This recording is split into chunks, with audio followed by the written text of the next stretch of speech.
Қазақстанның халық жазушысы Мағауин Мұхтарға, жазушы, Алматы қаласы.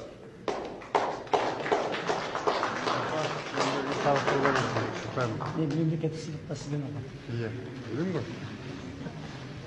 Оңға істеді бар. Айтасың ба бірдеңе?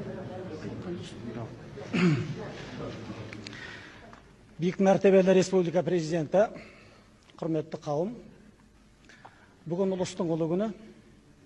Бір тәулігіген 5 жыл бұрын еліміз еркіндік алды. Азат дербес мемлекет болдық.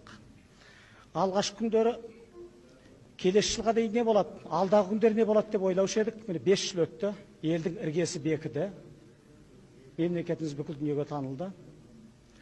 Ал осы үлкен қуаныштың қарсаңында біздің өзіміздің жеке басымызда қуаныштар болып жатыр, атақ дәреже алып жатырмыз.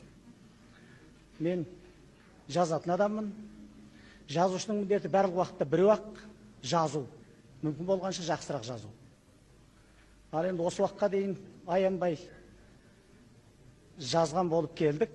Алдағы уақытта да сол халықтың жоғарғы рухын, халқымыздың қасиетін танытатын, еліміздің іргесін бекітетін, тәуелсіздікке қызмет ететін шығармалар жазуға бар күш-жігерімді салам. Еліме, жұртыма рахмет.